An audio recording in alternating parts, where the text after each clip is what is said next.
बचपन, 55 और 95 हर उम्र के लिए यकसा मुफीद, मफाद आम्मा का आलम बरदार। जरूर सब्सक्राइब करें, लाइक करें, शेयर करें और बेल आइकन प्रेस करना न भूलें। Rabbani the scholar YouTube channel. Programme इंशाअल्लाह उनके हवाले। बहुत शुक्रिया मुफ्ती शारिक साहब ने इंतहाई दिलचस्प और जरूरी मालूमात के शोबे के हवाले से और उसमें मुसलमानों का जो मकाम है तिब के शोबे में इस हवाले से गुफ्तगू कर रहे थे। इसी दरमियान में जैसा कि आपने बताया कि हजरत अल्लामा मौलाना मुफ्ती इस्माइल कासमी साहब यहाँ पर तशरीफ फरमा हुए, मौलाना इदरीस अकील मिल्ली साहब यहाँ पर तशरीफ लाए। यकीनन हमारी ये तकरीब जो है इसको मजीद चार चांद लगता है। और आइए मैं अब ज्यादा वक्त ना लेते हुए माइक हजरत अल्लामा मौलाना मुफ्ती मोहम्मद इस्माइल कासमी साहब के सुपुर्द करता हूँ कि आप आए और अपने मलबूजात हसना से हमें महसूस फरमाए।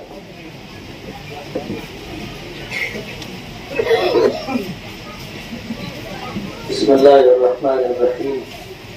नहमदुहु व नुसल्ली अला रसूलिल करीम। अम्मा बाद।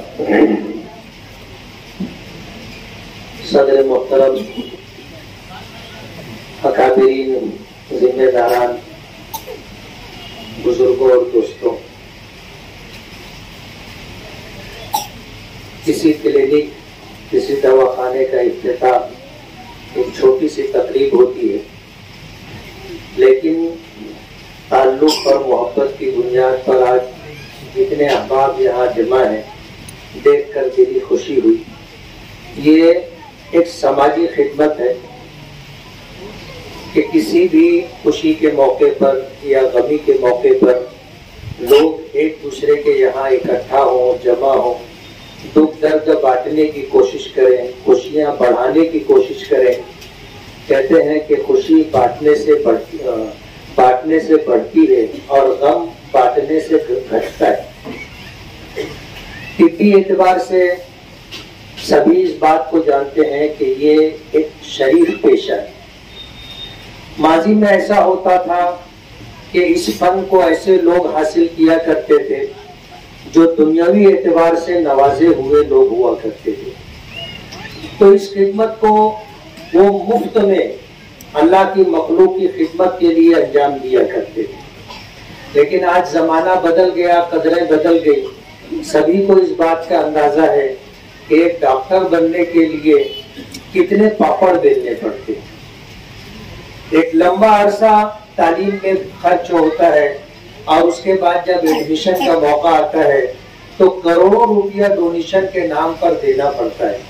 आज मेडिकल की तालीम भी ये कोई पेशा नहीं रहा, बल्कि ये जैसा दूसरे टप्पे के लिए जो बात मुफ्ती शारिक ने कही, करीब आकर के मैंने सुना, पहला टप्पा जो है डॉक्टर बनने के लिए करोड़ों रुपया खर्च करना पड़ता है।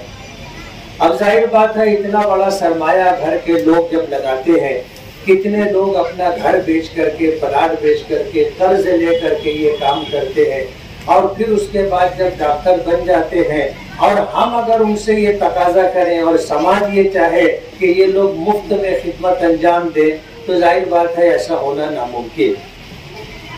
और माल तो एक ऐसी चीज है कि इसकी हवस कभी खत्म नहीं होती। नबी करीम सल्लल्लाहु अलैहि वसल्लम का इरशाद मुबारक है कि अगर किसी इंसान को एक वादी भर करके सोना मिल जाए तो वो दूसरे की तमन्ना करेगा। हालांकि एक वादी उसे कहते हैं कि दो पहाड़ों के दरमियान जो गहराई और नशेब का इलाका होता है, दोनों पहाड़ों की चोटियों तक ये वादी सोने से भर करके किसी को दे दी जाए तो उसकी हवस और हिर्स खत्म नहीं होगी। बल्कि हुजूर पाक सल्लल्लाहु अलैहि वसल्लम ने फरमाया कि वो दूसरी वादी भर करके सोना मिल जाए उसकी तमन्ना करेगा। और फिर आखिरी जुमला आपने ये इरशाद फरमाया कि किसी भी इंसान का पेट तो कब्र की मिट्टी भरती है, वहीं जा करके ये सब कुछ खत्म होता है। तो आज हालात बदल गए और ये शरीफ पेशा भी लोगों की जुबान के जद में आ गया। मैं ये नहीं कहता कि हर डॉक्टर ऐसा होता है। कहते हैं ना कि एक गंदी मछली पूरे तालाब को गंदा कर देती है। कुछ लोग ऐसे हैं जिनकी वजह से ये पेशा भी नेक नाम नहीं रहा, लेकिन जाहिर बात है अगर देखा जाए तो दुनिया में इस तरह के हालात रहते ही है। इन चीज़ों को देख करके आदमी अगर ये सोचे कि मुझे अपने बच्चों को डॉक्टर नहीं बनाना है, तो ये बात भी ज़माने की ज़रूरत के खिलाफ है। बीमारी हो, सेहत हो, चोली दामन का साथ है, और इलाज करवाना नबी करीम सल्लल्लाहु अलैहि वसल्लम की सुन्नत है। कोई शख्स बीमार हो और इलाज ना कराए तो वो शरीयत के तकाज़ों के खिलाफ कर रहा है। अल्लाह की ज़ात पर तवक्कुल एक अलग चीज़ है और सुन्नतों की अदायगी और शरीयत की पासदारी एक अलग चीज़ है। हुजूर पाक सल्लल्लाहु अलैहि वसल्लम मस्जिद नबवी में तशरीफ फरमाते, एक शख्स आए और आकर हुजूर की मजलिस में बैठने लगे तो पीछे से एक शख्स ने आकर के कहा कि तुम्हारा ऊँट जा रहा है। वो जब मस्जिद तशरीफ लाए थे तो ऊँट से उतरने के बाद ऊँट को बांधा नहीं था और बगैर ऊँट को बांधे छोड़ करके मस्जिद में हुजूर की मजलिस में शिरकत के लिए आगे बढ़ गए। तो पीछे से एक आदमी ने आकर के कहा कि तुम्हारा ऊँट जा रहा है। तो उसने कहा तवक्कल तो अल्लाह, कि मैंने तो अल्लाह पर भरोसा किया। हुजूर पाक सल्लल्लाहु अलैहि वसल्लम ने जब ये बात सुनी तो आपने फरमाया तय्यब व तवक्कल, पहले ऊँट को बांध उसके बाद अल्लाह पर भरोसा कर। अब तू ऊँट को बांधेगा नहीं और अल्लाह की जात पर भरोसा करेगा तो नतीजा क्या होगा कि ऊँट भी जाएगा और साथ में तेरा तवक्कुल भी लेकर के चला जाएगा। शैतान तेरे दिल में ये बात डालेगा कि मेरे एक ऊँट की अल्लाह हिफाजत नहीं कर सका। तो पहले ऊँट को बांध, ये दुनिया दारुल असबाब है। सबब इख्तियार करना जरूरी है। सबब इख्तियार करने के बाद आदमी कहे तवक्कल तो अल्लाह। और जाहिर बात है कहने और करने में जमीन और आसमान का फर्क होता है। एक वो शख्स जिसको अल्लाह की जात पर कामिल भरोसा हो, कामिल भरोसा हो एक अलग चीज है। बोलना बहुत आसान है। एक वाकया मैंने सुनाया था, शायद आपने सुना होगा कि दो बिल्डिंगों के दरमियान गली थी, चौड़ी रोड था। एक शख्स ऐसा था कि जो ऊपर रस्सी बांध करके 20-22 फ्लोर की बिल्डिंग थी, ऊपर दोनों बिल्डिंगों में रस्सी बांधकर उस रस्सी के ऊपर वो अपने कांधे पर एक बच्चे को बिठा करके रस्सी पर चल करके उसने ये रोड क्रॉस किया। जब उसने इस बिल्डिंग से उस बिल्डिंग तक का फासला रस्सी पर चल करके पार किया तो लोगों ने तालियां बजाई, बहुत मुबारकबाद दी। तो उसने लोगों से पूछा कि तुम मेरे ऊपर जो मैंने ये अमल किया है, अगर मैं ये कहूं कि मैं दोबारा इसको क्रॉस कर सकता हूं या नहीं, तो सब लोगों ने कहा कि क्यों नहीं, क्रॉस कर सकते हो। कहा कि सोच के बोलो। बोले हाँ सोच करके बोल रहे। तो उसने कहा कि तुम में से कोई आदमी ऐसा है जो इस बच्चे की जगह मेरे कांधे पर बैठे और मैं रस्सी क्रॉस करूं। कोई भी तैयार नहीं कोई भी तैयार नहीं हुआ। तो लिखने वाले ने लिखा है कि उनको इस बात का यकीन था कि ये आदमी रस्सी के जरिए रोड पार कर लेगा, लेकिन भरोसा नहीं था। यकीन एक अलग चीज है, भरोसा एक अलग चीज है। अल्लाह की जात पर भरोसा करना तवक्कुल कहलाता है। हम लोग बोलते तो हैं कि अल्लाह की जात पर भरोसा है, लेकिन कभी आप अपने बारे में फैसला करें सोच करके, हम जो कह रहे हैं कि हमें अल्लाह की जात पर भरोसा है, टटोल करके देखो है कि नहीं। इसलिए ये दुनिया दारुल असबाब है और तबाबत हो, डॉक्टरी हो, ये शरीफ पेशा है।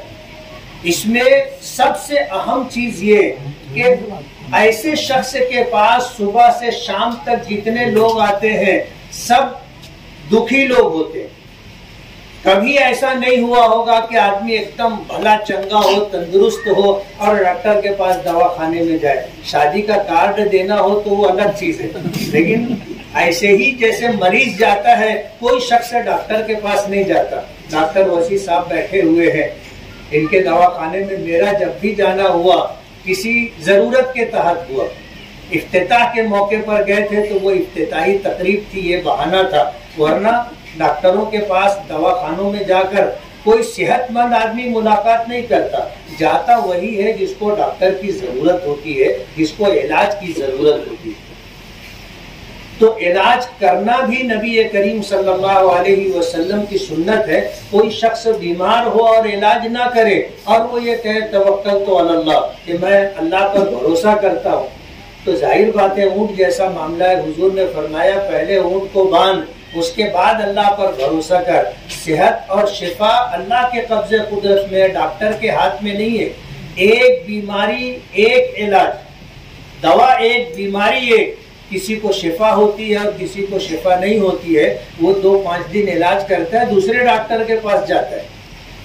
तो शिफा अल्लाह रब्बुल आलमीन की तरफ। डॉक्टर हजरात भी यही अकीदा रखते हैं कि सबब के दर्जे में बीमारी को समझना और समझने के बाद दवाएं तजवीज करना, ये दो एक अलग चीज है। एक है तशखीस, कि पहले ये मालूम हो जाए कि ये आदमी बीमार है तो इसको बीमारी क्या है।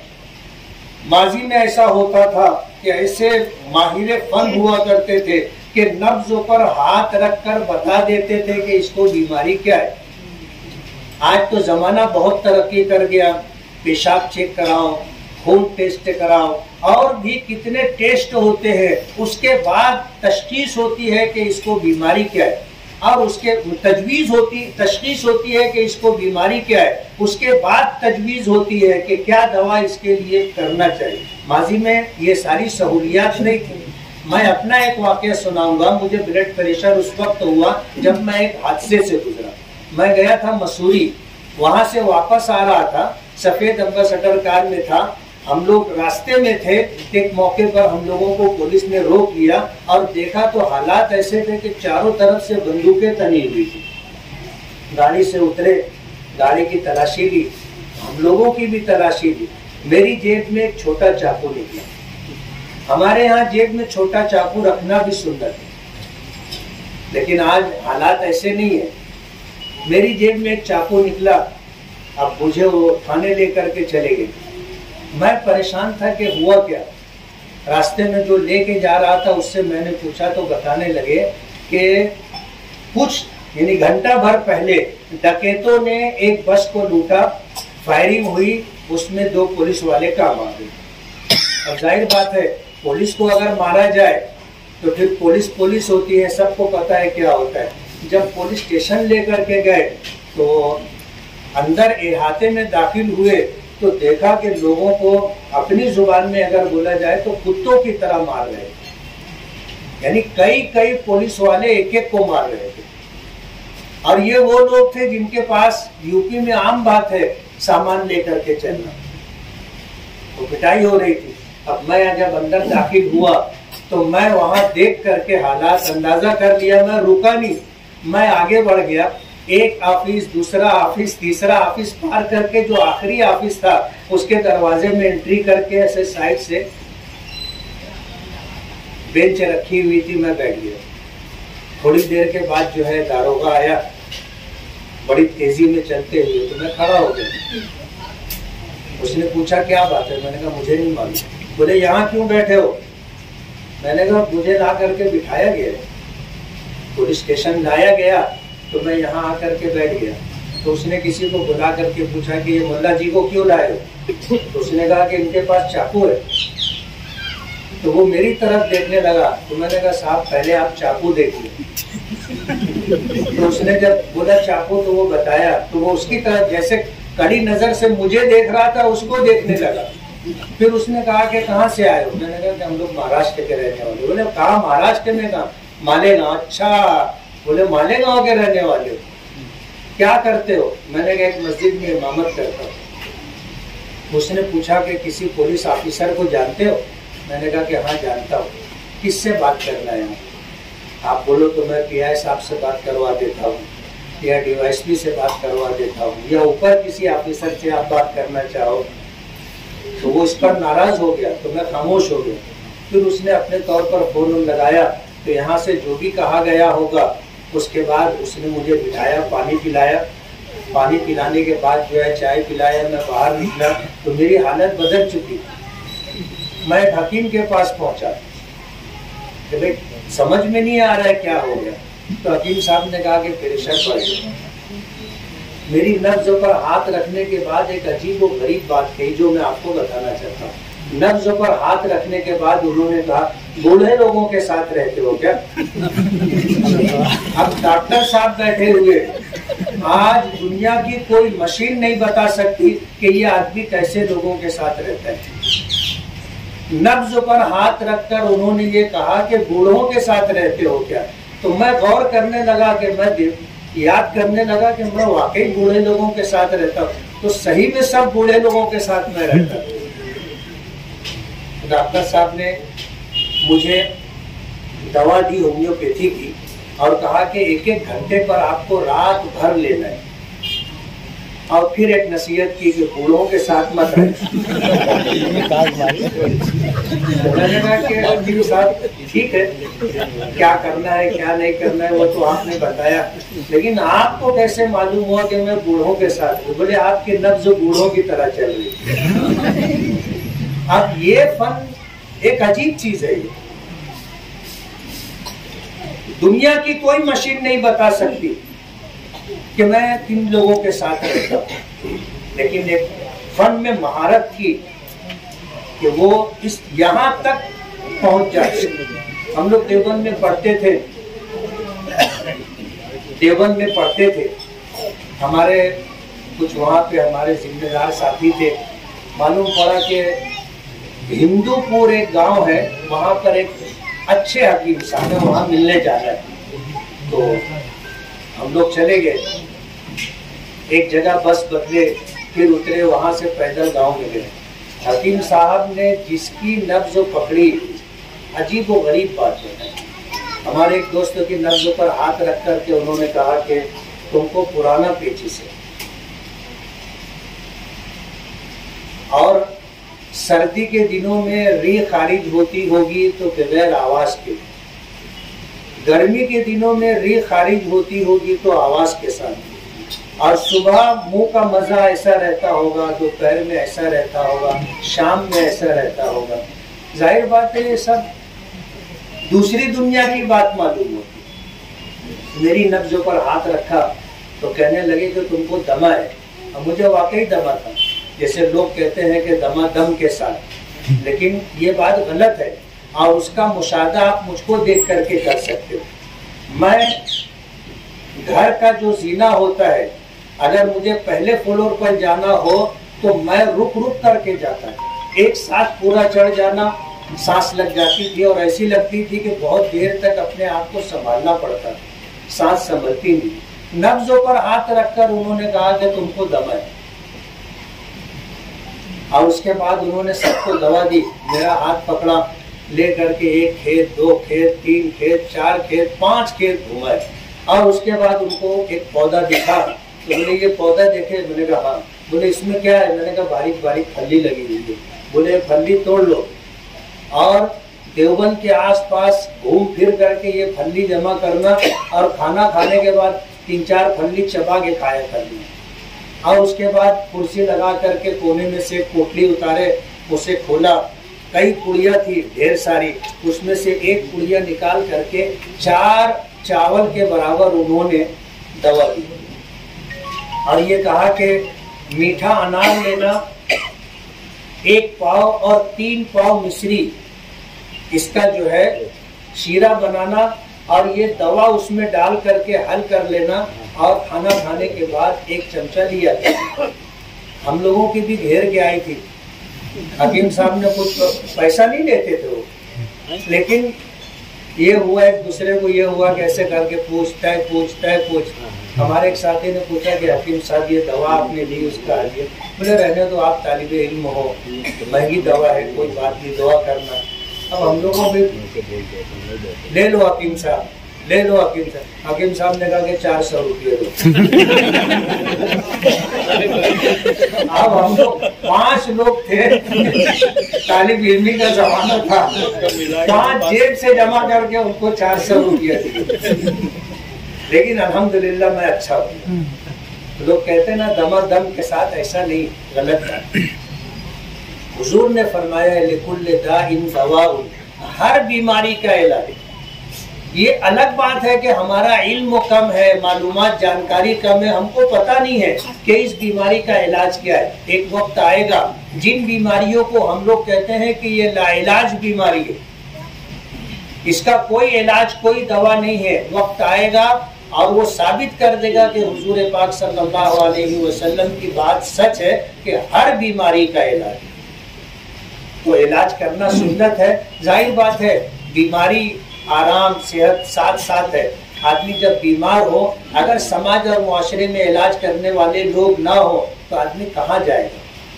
बड़े से बड़ा डॉक्टर भी हो तो अपना इलाज खुद नहीं करता, वो भी किसी डॉक्टर से मशवरा करता है, चाहे वो डॉक्टर उसका दोस्त हो या इल्मी एतबार से उससे कम ही क्यों ना हो, लेकिन डॉक्टर मशवरा करता है कि मुझे ऐसा हो गया, मैं ये दवा ले रहा हूँ, बराबर है। दूसरा डॉक्टर बोलता है बराबर है तो दवा देता है। अब जो डॉक्टर नहीं है, हकीम नहीं है, वो अपना इलाज कैसे करेगा। ये जमाने की जरूरत है और जरूरत के लिए जाहिर बात है ये सारी चीज़ों का इल्म हासिल करना और इल्म हासिल करने के बाद फिर खिदमत अंजाम देने के लिए उसके लिए कोई मकाम तय करना डॉक्टरी और मेडिकल लाइन से। जाहिर बात है कि जहाँ इलाज व मुआवजे के लिए जाते हैं, कोई क्लिनिक कहता है, कोई दवाखाना कहता है, कोई हॉस्पिटल कहता है, लेकिन जाहिर बात है इलाज की जगह है और यार इलाज करने वाले अफराद है, वहाँ जाना होता है। मैं इस मौके पर डॉक्टर ज़कवान अब्दुल्ला साहब और उनके वालिद गिरामी डॉक्टर जावेद साहब और दीगर जिम्मेदारान को दिल की गहराइयों से मुबारकबाद देता हूँ और ये उम्मीद है कि ये शरीफ पेशा इंशाअल्लाह शरीफ ही रहेगा और डॉक्टर साहब को अल्लाह ताला तशखीस और तजवीज़ की नेमत अता करने के साथ साथ अल्लाह ताला नेकनामी भी अता फरमाए, दस्त शिफा अता फरमाए। व आखिर दावाना अल्हम्दुलिल्लाहि रब्बिल आलमीन।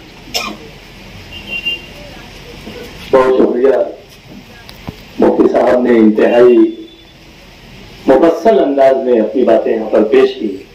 आपने नबी और सुन्नत रसूल और उसके अलावा भी जो अपने मुशाहिदात और तजुर्बात थे वो तमाम बातें आप लोगों के गोश गुजार की। यहाँ एक बात मैं आज ये जो मजमा है, आज जो ये मुताल्लिकीन है और जो हजरत मौलाना ने कहा था कि ताल्लुक की बिना पर लोग आ जाते हैं, तो एक इलाज और मुआवजे की बात चल रही है तो एक शेर मेरे जहन में आया कि पूछ लेते वो मिजाज मेरा, पूछ लेते वो मिजाज मेरा, कितना आसान था इलाज मेरा।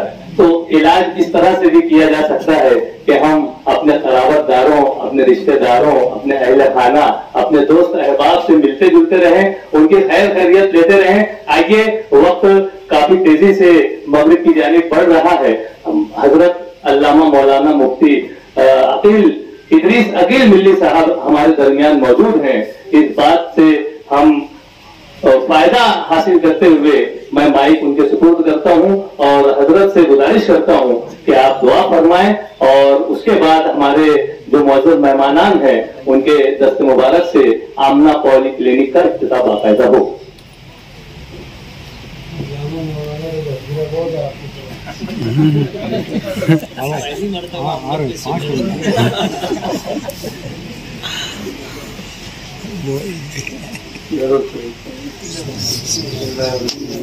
अल्हम्दुलिल्लाह रब्बिल आलमीन या रब्बी लकल हम्दु कमा यंबगी लिजलाली वजहिक व अज़ीमति शानिक। अल्लाहुम्मा सल्लि अला सय्यिदिना मौलाना मुहम्मद व अला आलि सय्यिदिना मौलाना मुहम्मद। अल्लाहुम्मा अंता अस्सलाम तबारकता या रब्बल जलाली रब्बना आतिना फिद दुनिया हसनतन व फिल आखिरति हसनतन व क़िना अज़ाबन्नार। अल्लाह अपने फज़ल करम से हमारे बैठने को कबूल फरमा। अल्लाह इस मकसद के तहत यहाँ बैठने हैं, अल्लाह उसमें कामयाबी नसीब फरमा। अल्लाह जिन डॉक्टर साहब के क्लिनिक के फसा रहा है, अल्लाह उनको दस्त शिफा अता फरमा। उनके यहाँ आने वाला मरीज शिफा पाकर जाए, ऐसे असबाब मुहैया फरमा। अल्लाह उनके वालिदैन को बेहतरीन बदला अता फरमा, घर वालों को बेहतरीन बदला अता फरमा। ये दिल में खिदमत की ज़रूरत पैदा फरमा। अल्लाह तमाम लोगों के साथ हुस्न सलूक के साथ मामला करने की तौफीक अता फरमा। रब्बना तक़ब्बल मिन्ना इन्नका अंतस समीउल अलीम व तब अलैना इन्नका अंतत तव्वाबुर रहीम। सुब्हान रब्बिका रब्बिल इज़्ज़ति अम्मा यसिफून व सलामुन अलल मुरसलीन वल्हम्दुलिल्लाह। मौजूद मेहमानान से गुजारिश है कि हज़राए करम वो क्लिनिक की इफ्तिताह की जानिब बढ़े और अपने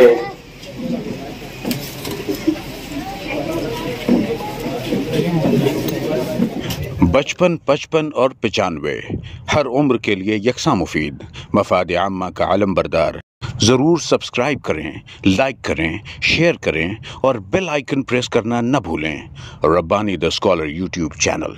Rabbani the scholar YouTube channel इल्मी, अदबी, दीनी, मिल्ली, समाजी, सकाफ़ती, तहजीबी, फ़लाही, तिब्बी, फ़न्नी, माशी, तिजारती, माशरती, इंतज़ामी, इनकलाबी, तहरीकी, तहक़ीक़ी, तकनीकी, तफ्तीशी, तामीरी, तालीमी व मालूमाती यूट्यूब चैनल। ज़रूर सब्सक्राइब करें, लाइक करें, शेयर करें और बेल आइकन प्रेस करें। Rabbani the scholar YouTube channel.